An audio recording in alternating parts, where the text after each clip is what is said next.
এই series island series ইন্ডিয়ার যতটা না গুরুত্বপূর্ণ তার থেকে বেশি গুরুত্বপূর্ণ বৈভব সূর্যবংশীর জন্য। কারণ তাকে যে নিজেকে প্রমাণ করতেই হবে। অনেকেই যে বলে যে এটা আইপিএল না, এটা ন্যাশনাল টিম। হ্যাঁ, এই কথাগুলো যেন মানুষ না বলতে পারে। গুড মর্নিং বন্ধুরা, কেমন আছেন সবাই? আশা করছি সবাই খুব খুব ভালো আছেন। তো আগামীকাল রোজ শুক্রবার 26শে জুন সন্ধ্যার দিকে মাঠে গড়াবে ইন্ডিয়া ভার্সেস আয়ারল্যান্ড 3 ম্যাচ টি-20 সিরিজের প্রথম ম্যাচ। এবং সেই ম্যাচে কিন্তু ভারতের টি-20 স্কোয়াডে ওপেনারের সমাহার, বিগ ওপেনারের সমাহার। তো সেই ম্যাচে ইন্ডিয়ার হয়ে ওপেনিংয়ে আপনারা ওপেনিং জুটিতে কাকে দেখতে চান? 1 number Abhishek Sharma, Vaibhav Suryavanshi. 2 number Suryavanshi, Sanju Samson. 3 number Sanju Samson, Abhishek Sharma. এই 3টা জুটি দেখে আপনারা কোন জুটিকে ওপেনিংয়ে দেখতে চান সেটা 1, 2, 3 কমেন্ট সেকশনে জানাবেন।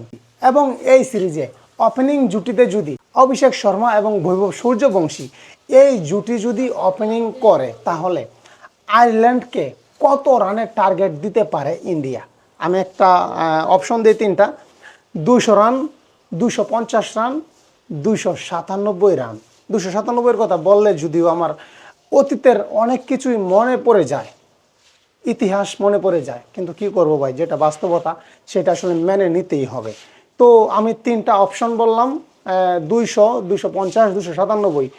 কোন স্কোর, কোন টার্গেটটা দিতে পারে আয়ারল্যান্ডকে টিম ইন্ডিয়া, সেটাও কিন্তু কমেন্ট সেকশনে জানাতে ভুলবেন না।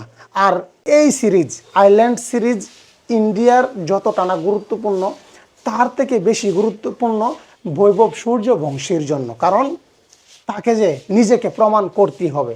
অনেকেই যে বলে যে এটা আইপিএল না, এটা ন্যাশনাল টিম।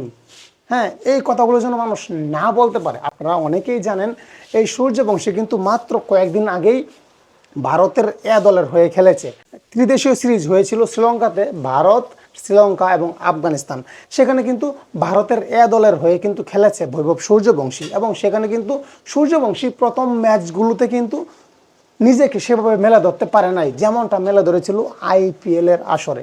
তখন কিন্তু অনেকেই অনেক কথা বলেছে সূর্যবংশীকে নিয়ে, যে একটা ছক্কাও হাঁকাইতে পারতেছো না তুমি, 2-3টা ম্যাচ খেলে ফেলছো, এটা আইপিএল না। হ্যাঁ, অনেকেই অনেক কিছুই বলেছে।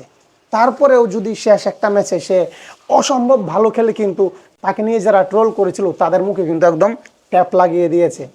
হ্যাঁ, এবং সেই ম্যাচে কিন্তু সূর্যবংশী 11 বলে 50 হাঁকিয়েছিল।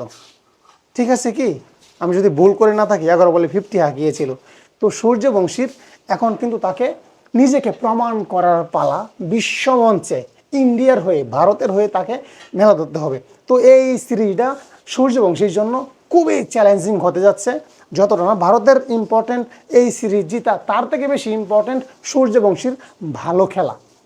তো বন্ধুরা, আপনাদের কি মনে হয় সূর্যবংশী কেমন খেলতে পারবে এই সিরিজে? কমেন্ট সেকশনে জানাবেন। প্রতিটা ম্যাচের আপনারা আপডেট পাবেন এই হৃদয় ভাইয়ের ইউটিউব চ্যানেল, ফেসবুক পেজে। তো সবাই সাথে থাকবেন। এবং যারা যারা ইউটিউব চ্যানেলটা এখনও সাবস্ক্রাইব করেন নাই, প্লিজ চ্যানেলটা সাবস্ক্রাইব করে বেল আইকনটা অল করে একটা কমেন্টস করে যাবেন ডান লিখে। তাহলে আমি বুঝবো যে আপনারা ফেসবুকে ভিডিও দেখে আমার ইউটিউব চ্যানেলটা সাবস্ক্রাইব করেছেন এবং ইউটিউবে এসেছেন। ধন্যবাদ সবাইকে, ভালো থাকবেন।